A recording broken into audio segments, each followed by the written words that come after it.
Hey. What's up, fam? Welcome in. Welcome in. Welcome in. Ooh, Happy Thursday Eve. I feel like this Friday is Eve. Friday. Pastor keep trying to take us back. trying to take us back, and I just can't do it. I just can't do it. I can't. Yes, Friday Eve. Praise be the name of the Lord. I'm so excited. Always excited. It's an honor. Yeah. It's a privilege.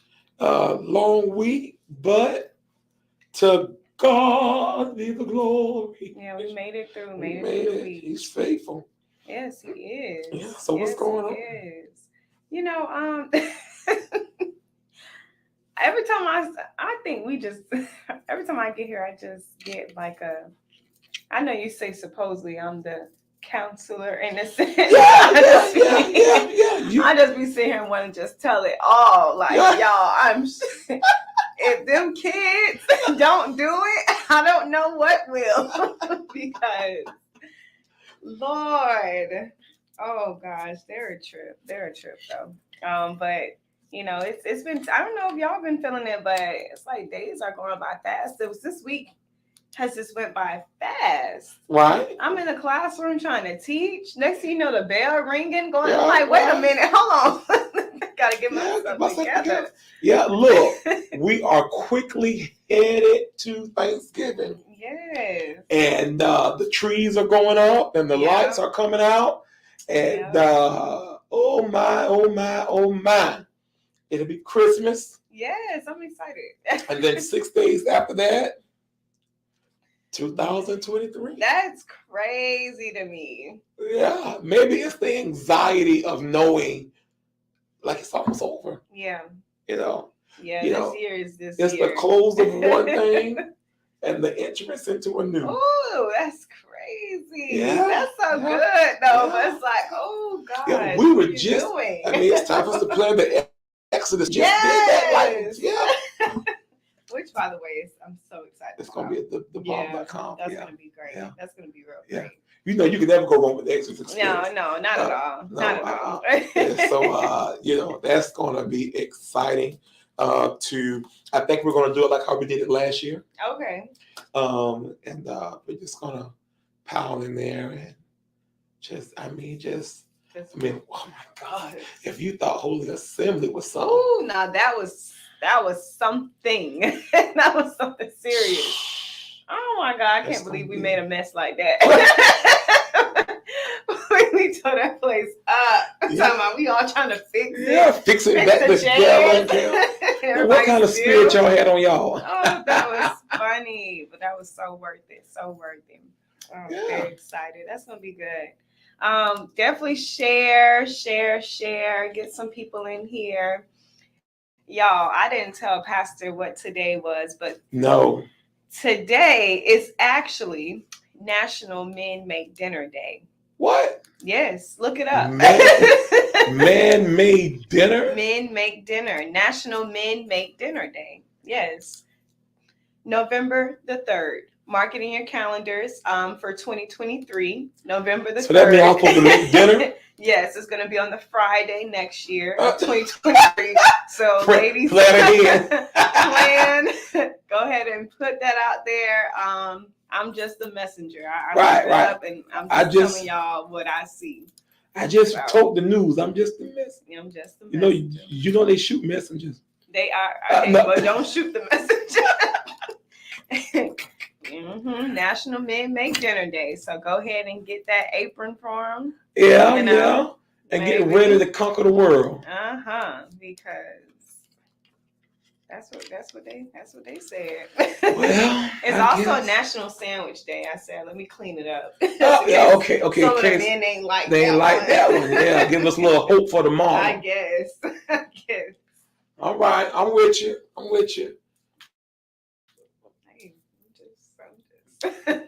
I just saw it. Start looking at these things before service. Well,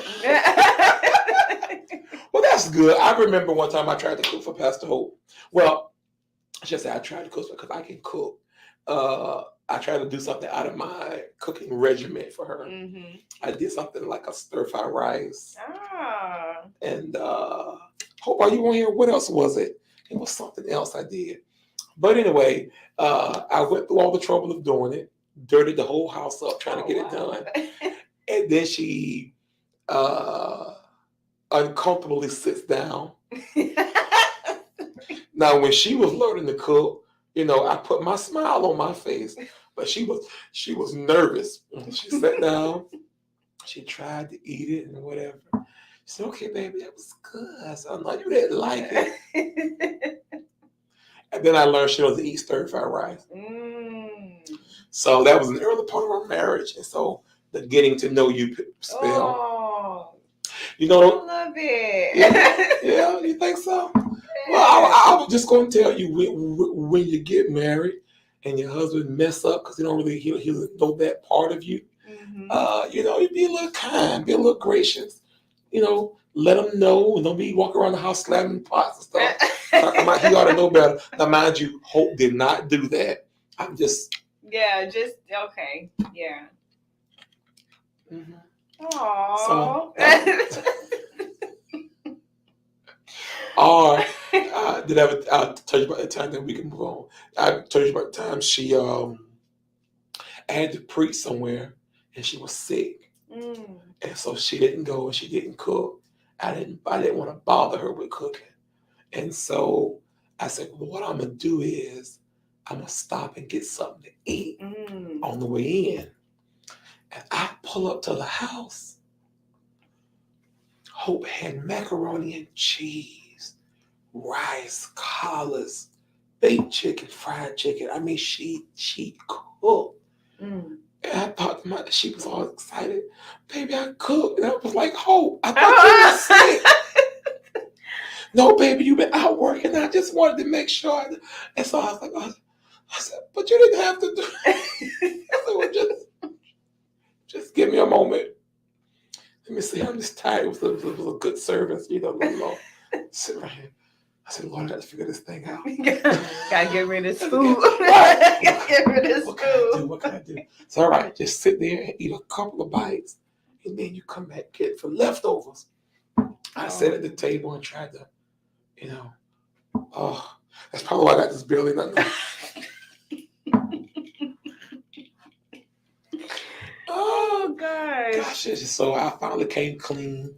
She's like, oh, baby, it's okay. You can wait. And so, God, so understanding on the, But anyway, understanding is wonderful.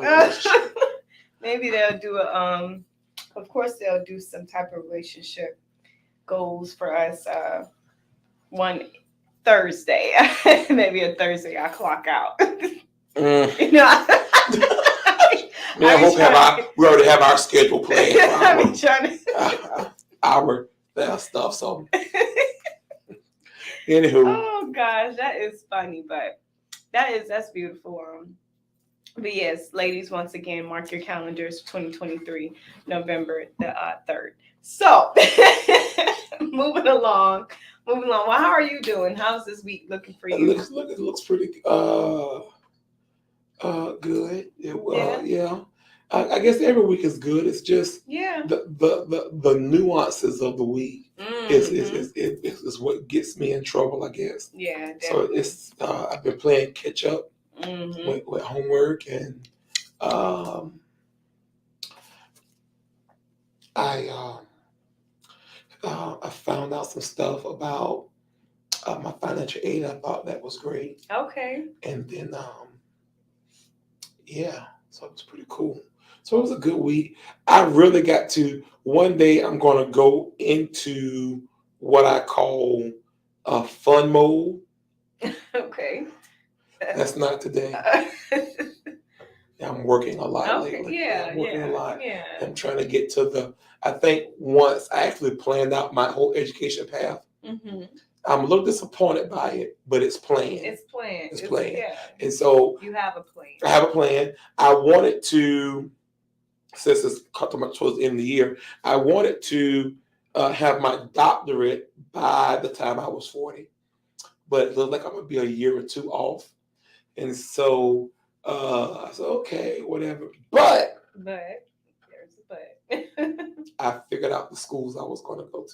Yeah, that's good. And how and I was able to talk about this. So this is free nuggets here that they told me that what's the hardest part about the doctorate is not knowing what you're going to write your thesis on.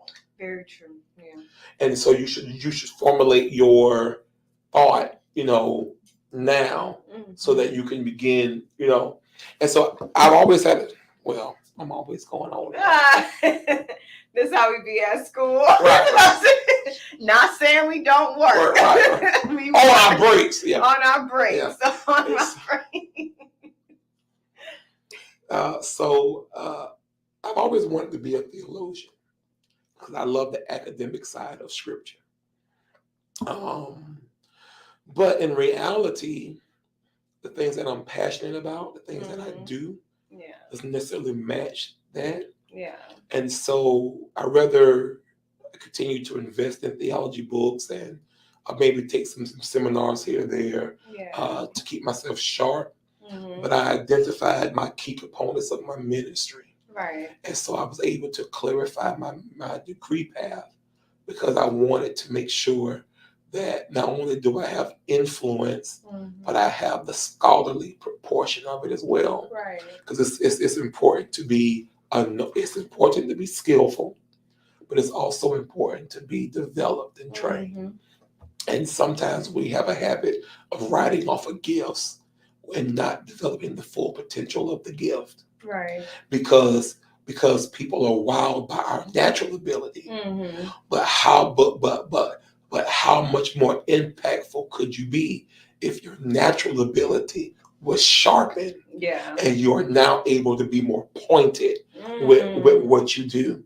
Yeah, and so you don't want to just be gifted at listening, good at listening, but you should learn the skill of listening. Right. Yeah, And so that's deep. That's I enjoy that. And so that made me smile this week. That was my win for this week. We love to hear that. Yeah. It's always important to map out those wins. That usually allows you to know that you have had a successful week. You utilize your timing.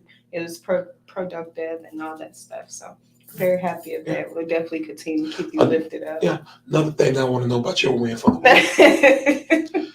The other thing that I discovered just sitting here talking about it is if we don't start defining our victories, we will never know what we've won. Wow. And we will constantly fight battles we already have victory in. Wow. Yeah. That blessed me. Yeah. That truly did. Yeah. That truly did. Yeah. So what Goliath did you conquer this week? Well, since my life right now, not saying my full, life, the majority of it is being in a place to where, I'm in a school system, I'm actually teaching, and although teaching is not my long-term goal, social work is, and more on that type of path. But I believe that my win this week was getting closer to my students. I think each week, month, day, whatever minute I spend with them is not to get close to the point to where I want them to. I'm using that as a trusting, sense or whatever the case may be, but getting to know who my students are so I know how to teach them. And they're all different, of course. You can't, you have to, treat them as such. And, but just being able to talk to those students who maybe a little bit more troubling, right.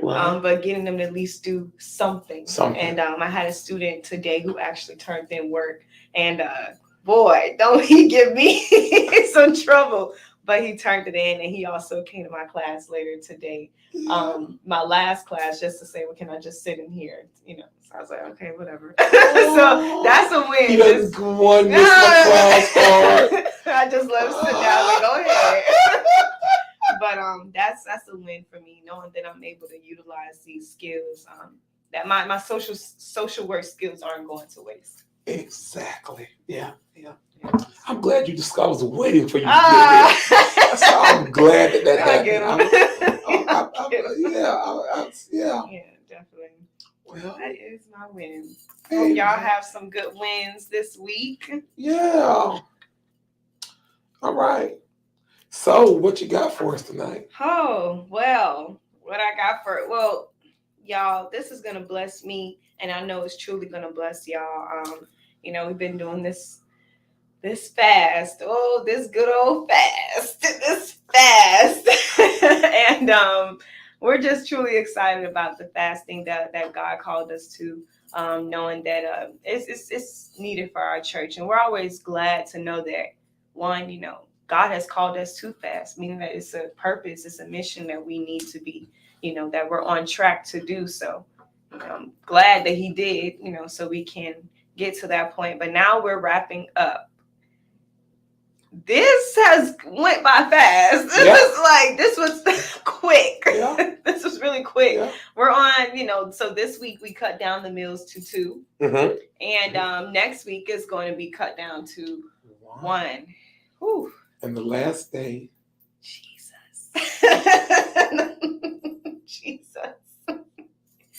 Well, let's just stop there. What if y'all can, what are y'all saying in the chat? How do y'all feel about this part thus far? And Pastor, I mean, you of course you're not new to this. You're not new to this. So what should we be experiencing right now at this moment?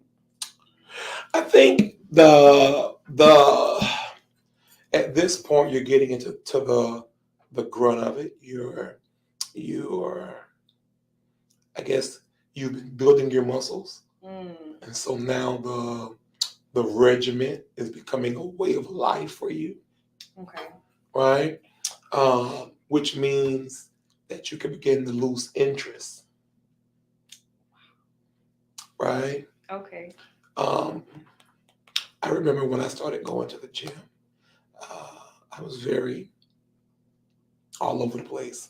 And then I found out that my membership allowed me to have a one-time consultation with the trainer. And so that trainer took me through and asked me what I wanted to do. And I exposed some things to him. And so he showed me some things that I could do. He walked me through the gym and he exposed me to a way of life in the gym that I've been paying for.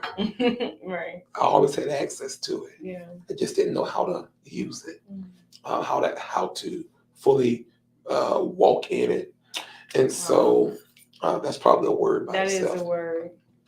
And so after that session with him, and he showed me, I was excited. And I would go back and I would go to the gym. I would do it, whatever. And then finally, it became my norm. And I started missing.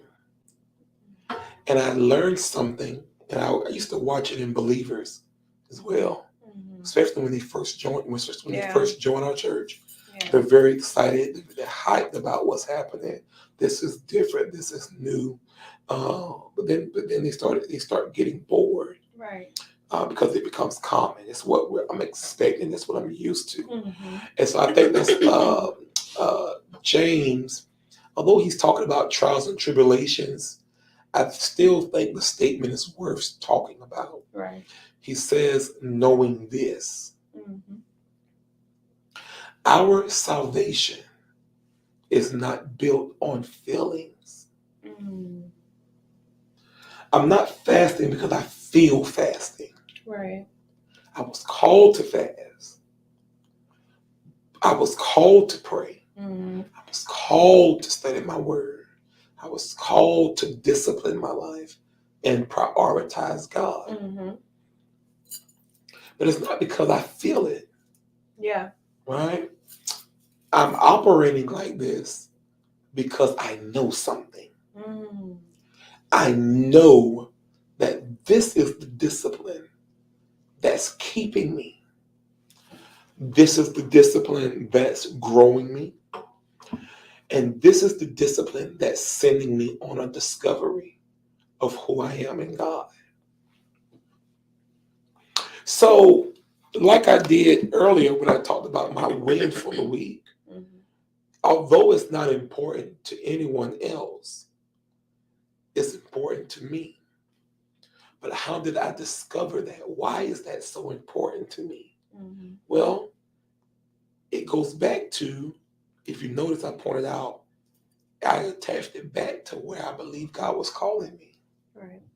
It's going back to what I know about my life and my future. And while all of it is not a conglomerate of church, right? Right. It still doesn't mean I don't develop that narrative. And just because I talk about it doesn't mean that's the only thing that I'm interested in. Right. So what you have to be careful with is not trying to define yourself by church, because you are not impact. You are not what you do in the church. You are what God made the totality of you to be. But the local assembly benefits from your wholeness. And you become whole because of your local assembly throwing you into a relationship with God. Wow. So it's not me. Now I understand that me going to the gym and doing the regiments have nothing to do with me liking the gym. Exactly. Has everything to do with me fulfilling the wholeness of who I am. Yeah. Me getting the degree is to fulfill a piece of my life that fits into a bigger picture of who I am. Why can't I be dedicated to my local assembly still have my hobbies, still have my passions, still have my career focuses, still have my disciplines? Why do I have to choose? That goes back to our conversation we had last week, right? Feeling like we have to. Yeah. Right? Why? Why can't all of me show up in my ministry, in my call, at my local church, and then all of me show up at my job, on my assignment, right? Because by now I'm not working for a check. There's a purpose why I'm here. Wow, that's so deep. That is so deep. Yeah. I love that part. I really, really do love that part, especially when, the jobs that God placed us at. Although, yes, a reward comes from it, but this is way bigger than that reward. This is way bigger than what it is, that comes to your account. Yeah. And so you have to remember that. You have to remember that God made you. I just did a seminar a few minutes ago, and I never thought about it this way until I said it there. That we are multidimensional beings, and at far minimum, we have 5 dimensions. When he made man, he wanted man to be fruitful, multiply, replenish, subdue, have dominion. Therefore, each is a dimension. It's part of the makeup of who I am. Yeah. And if I stay fruitful, who am I then? I will never know the multiplier. So,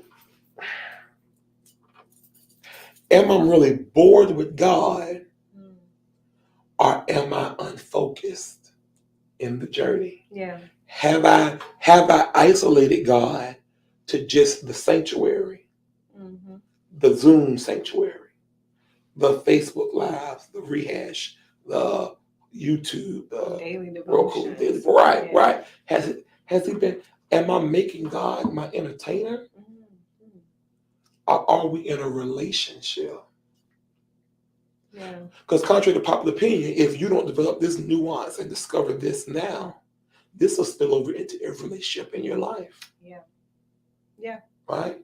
Because the reality is this. It has nothing to do with what you're connected to, but everything to do with discovering who you are. in that space. I definitely like how you said that. And I definitely want to put a pinpoint there, like how the relationship with, God will spill over to every other relationship. And I think that's something I've heard it somewhere. Like friendships, things of that sort, you becoming friends with a new person or whatever the case may be. But that person continues to run their mouth in a sense, start telling you like all their business, and you realize like you don't even have a relationship with God, because if you did, you would know not to just jump out and just trust every person that there is with your business. Yeah. It's a time and a place to say these things. And if you feel like just because I'm here and you think maybe I'm your comforter in a sense, of course you will start telling me everything that's so personal. But if you have a relationship with God, you wouldn't have to worry about that. Yeah, all things not to be spoken at all times. And what you just described is the case of most people who are lost, right? They need a safe place, and so they're so busy looking for the safeness in things and in others, and in, right. Remember, I used to teach you guys about the 3 circles of life, right? Everybody wants to know, who am I? What's my identity? What's my purpose? Or where do I belong? Right? That's the sore spot. That's the spot that the enemy placates to. Right? But the only person that has the solution to that is God. Exactly. But God doesn't placate to our brokenness. He placates to his wholeness. I've been saying this lately because it's really been in my heart. God expected us to see him, to be introduced to him, and for us to choose him. Yes, it caters to my brokenness. It caters to where I may have lack or fear or anxiety. It caters to that. And yes, it's temporary. And yes, it feels wonderful. But God is saying, I'm here. Right? He calls us by faith. Right? That prevenient grace. He goes before us. That Adam and Eve moment, hidden in the fig tree, finding self-gratification in their own ability. But yet he comes walking through the cool of the day and he says, where are you? Right. It's not a moment of judgment. It's an invitation. It's not a moment of condemnation. It's him saying, come to me. Right? And so often we are running to things and escaping God because we think God is only in a box. That's enough. Yeah. I love that. I love that. We just isolate him in just this church area, not knowing that he's everywhere in our lives. Yeah. And he wants to be connected to everything in our lives. Yeah. Because after you get off the floor, after you shout, after you run, after you cry, after all that, there's life. Exactly. I love how Bishop Blue puts it. He says, we shout about the miracle, but we don't think about the life after the miracle. Now, he didn't preach this, but I probably will one day. Life after the miracle, or life after an encounter with God. I'm glad Lazarus got out the grave, but Lazarus has to live after this. He has to go to work. He has to go to his family. He has to become this, be this man, right? And even sitting here, the Holy Spirit checked me about becoming. Because we're not necessarily becoming, we are. And he calls us to be. When he said we are. Yeah. You're not. He says, okay, then, Acts 1:8, after that you receive the Holy Ghost, you shall receive power. Right? What is the power going to do? Be a witness. You don't try to be a witness. You be a witness. Now, so let's stick to the witness. You're sitting in the courtroom. Right. It's time for you to testify of what you've seen and what you've experienced. Right. Do you try and testify, or do you tell what you see and know? Right? You be the witness. You don't struggle to be the witness. You be it. And we're so busy struggling to be saved when he's already saved us. We confess with our mouth, believe in our heart, right? We accept into our heart. He saved us. I don't have to try to be saved. I am saved. Exactly. Right? When I get filled with his spirit and he sanctifies me, I don't have to try to be sanctified. I am sanctified by his spirit. So I don't have to prove my holiness. Yeah. I don't have to prove my relationship. I think that's definitely a main thing.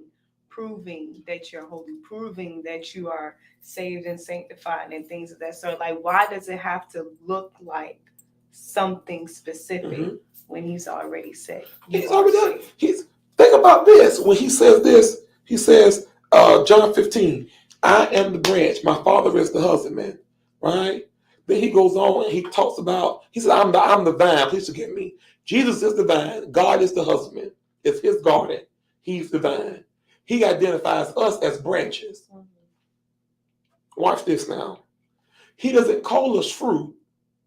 He calls us branches. And the branch is supposed to bear fruit. Yeah. If the branch is attached to the vine, it bears fruit. Yeah. If the branch is not attached to the vine, it doesn't bear fruit. Right. So if you're trying, are you connected? Because if you're connected, all you got to do is yield.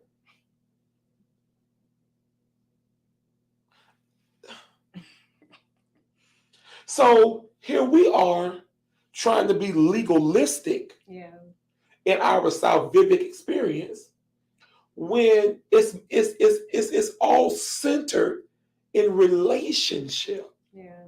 It's centered in us responding to God. Right? The sun shines. He sends rain. The sun shines. What does the plant do? Grow. It doesn't try to grow. It responds to what the elements in which it was created to respond in. Right. What elements are in your environment? Right? What are you? He says some water, some planted, but it's God who gives the increase. Why are you concerned about increase when increase belongs to God? I taught this a long time ago that we are vessels, right? That we are his ground, his soil, right? And so we can only give what he pours. So why are we trying to pour what he hasn't given us? Yeah. Right? Yeah. And so now we're at a loss because I don't feel him. He ain't moving. I mean, I'm in church. One time I was in church and the tears wouldn't stop flowing. One time I was there and I couldn't stay in my seat. But now it's, yeah. Right? But then Paul talks about this. You're bickering about the revelation I'm giving, about what I'm teaching, but you haven't realized that you want milk when you're supposed to be eating meat. You want me to baby you when it's time for you to walk. Yeah. You want me to teach you when it's time for you to join the teaching team. Yeah. And help me do ministry. Right? You've matured, you've grown. Now it's time for you to put your hand on the plow. When exactly do you think you're going to teach Sunday school, lead prayer, lead the outreach ministry, do the women's ministry, do the singles ministry, or whatever your call is, right? I mean, when exactly are you going to walk in that? When are you going to be the return? You've been the deposit. When are you going to return? That's good. That's good. Yeah. Right? Or are you going to always want I guess for lack of a better term, to be told that you're special.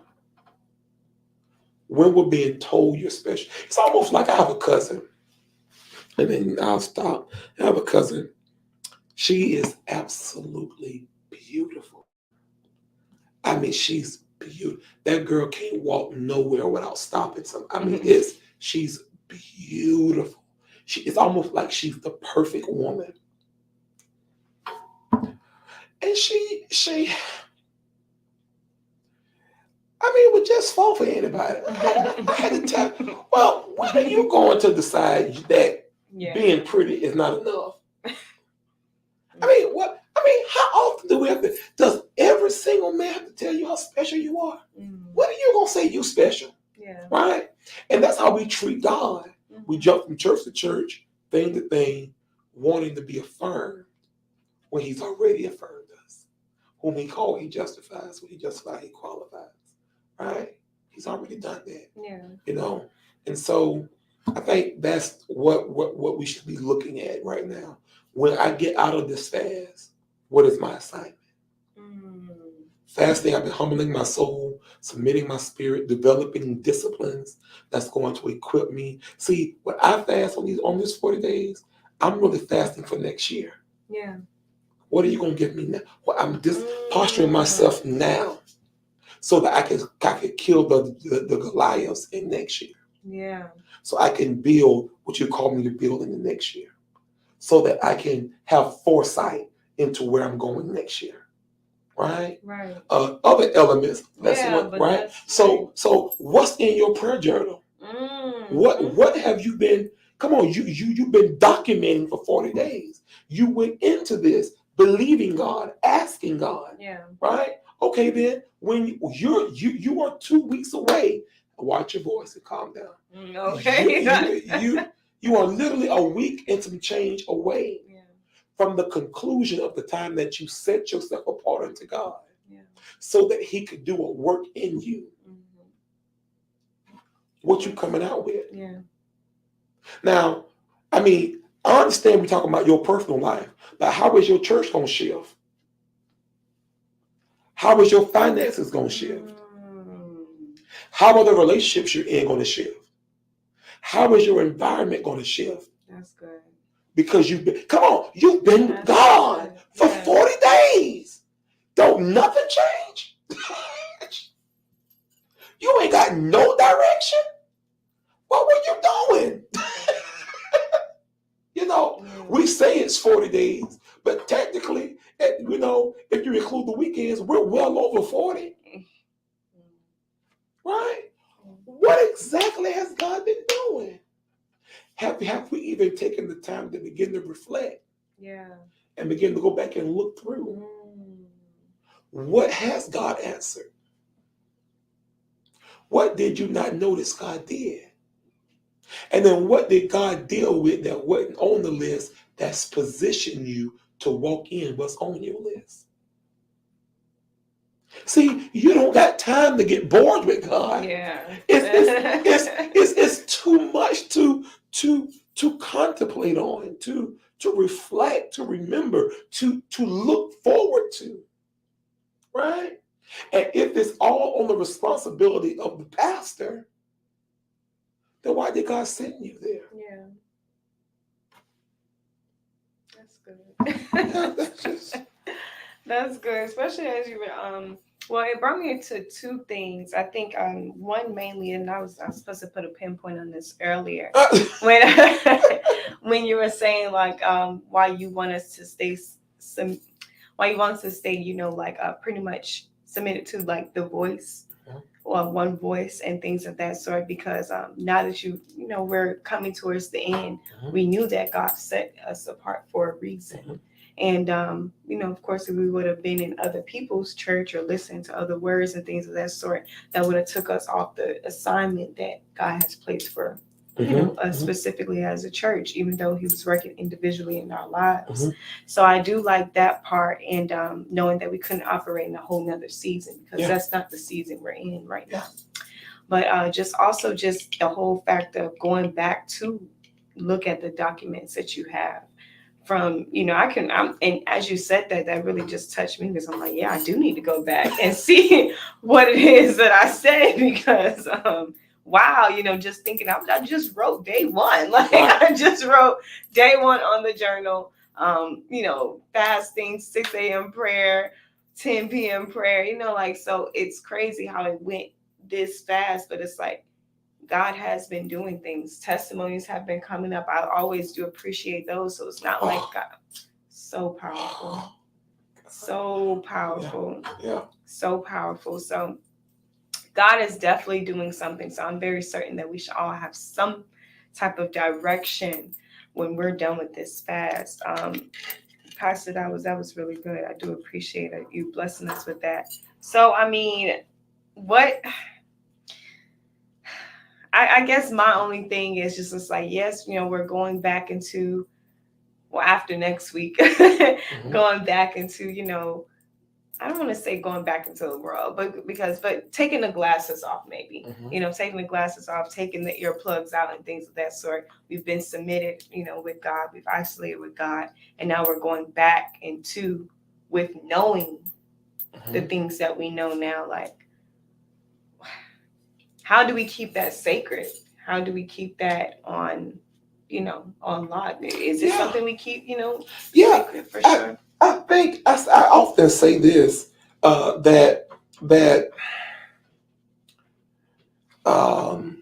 we spent 40 days developing a habit, and habits establishes culture. You have a new way of thinking now. You have new disciplines. Now, just because we're going back to eating, and we're not going to be praying together every night, at this point, you should have discovered if you're a morning prayer or evening prayer, right? What's going to be your pendulum or your pinpoint? What's going to be that marker that keep God first? Or are you going to say, let me tell you what normally happens. Oh, child, that's over with. All right, let me get back to what it was for I was. Why would you damage all that? Why would you damage that? What you going back to? I thought you was moving forward. I thought there was something on the horizon. I thought something was birthing in your spirit. And so just because I'm not here to be your lawmaster, your school tutor, to make sure you're at prayer, to make sure you. So now because you don't have nobody over you, you can't. Yeah. Now, just because we're not coming together as a church anymore, you mean to tell me you still can't? Right?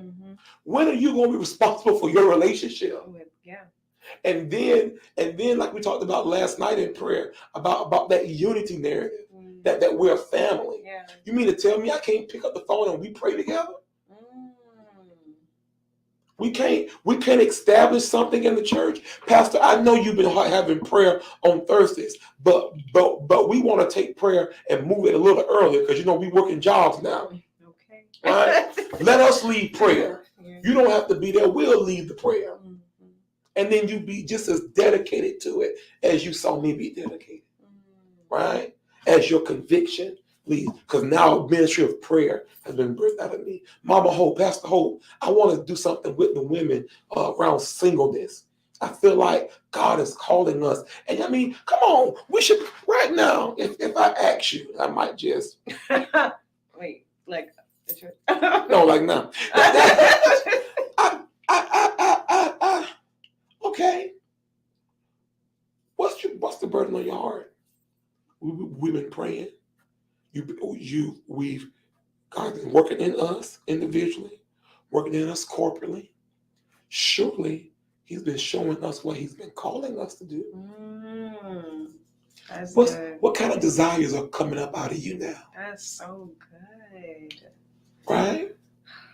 That's good. You gonna let that die and then come to me? I don't know what I'm supposed to do. Why do you think you bubbling? Why you think that desire is there? That's your next step. That's good. That's good, y'all. You right here pouting about, I think one night it's not a pout. We had a strong burden one night in prayer about the next generation. Oh yeah. Remember that? Yeah. And it's just that the whole church, my heart was burning. Okay then, all right. I said to myself, in there. I didn't say it out loud. Yeah. I said to myself, now I wonder who's going to come out this fast with a strategy or a plan that's going to say, Pastor, this youth thing, this next generation thing won't leave me alone. Can we do this? Or are you going to be fine with the moment?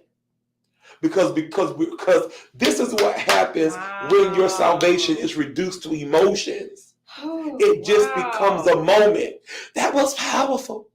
You remember that night of prayer? It was powerful. And how God had all of us burning. If God put the whole church burning on the next generation, you mean to tell me we're going to come out this fast and not have a conversation about the next generation? Ain't nothing coming up. Oh my gosh. Yeah. Then what were you crying for? Why did we spend an hour in prayer over that? Why? Why did he pour his spirit out for that? Yeah.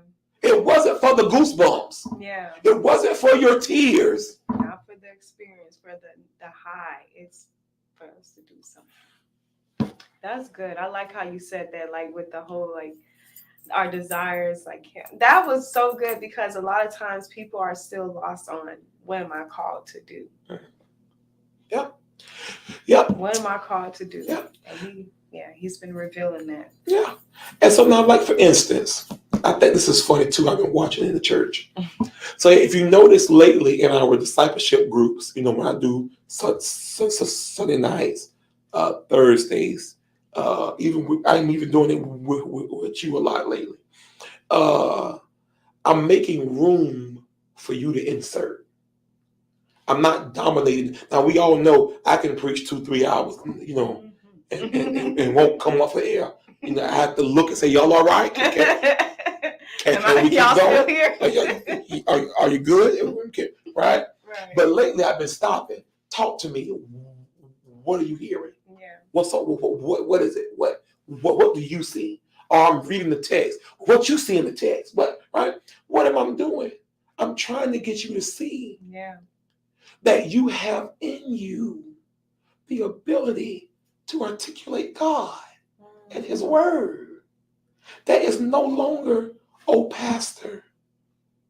But right now, Jokyra, right now, if I wanted to sit down and sit here and listen to you tell me about what God's been doing in this fast and what God is speaking, I promise you, something's going to bubble up. You may start off nervous.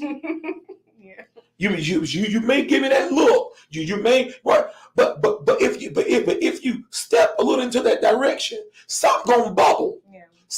And then if you go ahead and press into the bubbling, something gonna come out of you, right? And watch this. We have to stop being afraid of operating in who we are, because we're comfortable with who we used to be. That's it. Right? I was used to just sitting in the pew and listening. But I feel something stirring me. I could really teach the Sunday school class. I could really do it. I could really take over. I see where pastor's going. I may not say it like him, but I see the road he on. I can lead us there. Why are you afraid of that? I don't want to be. I'm just trying to. No.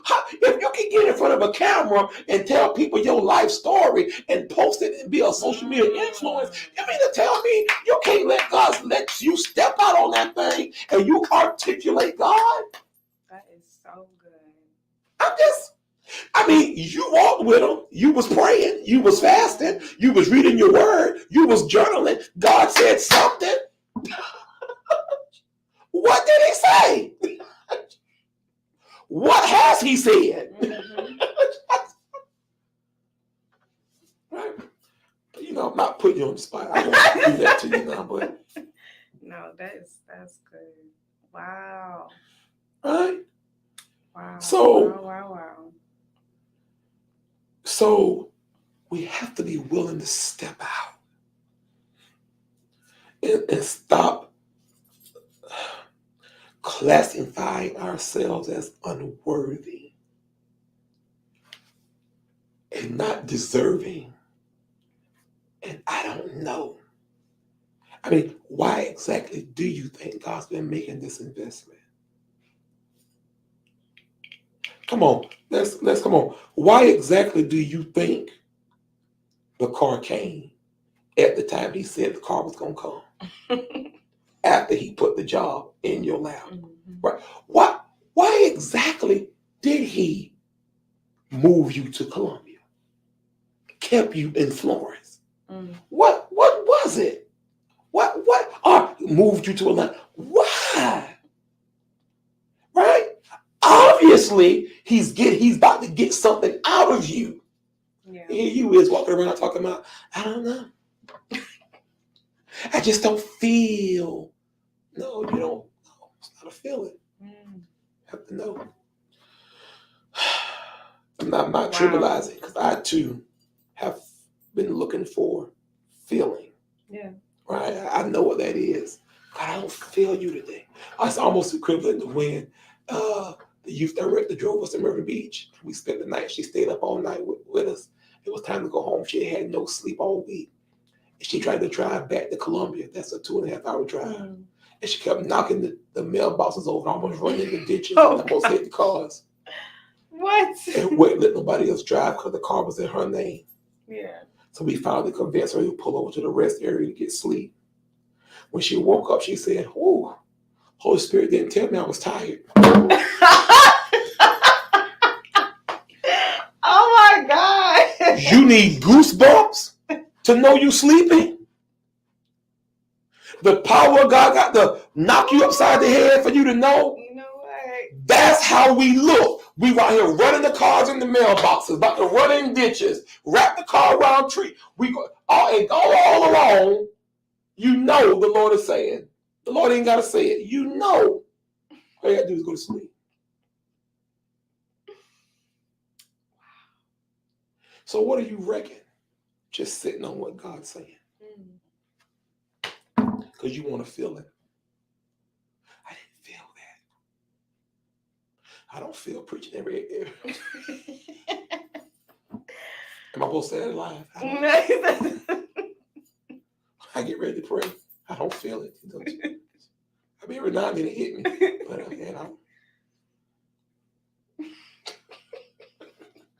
you have to know. You have to know. You have to know and operate in your understanding of who he is.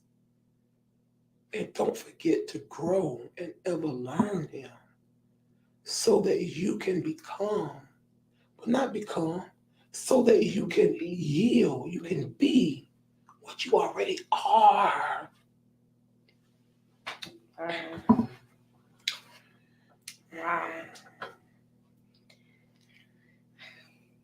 Whew.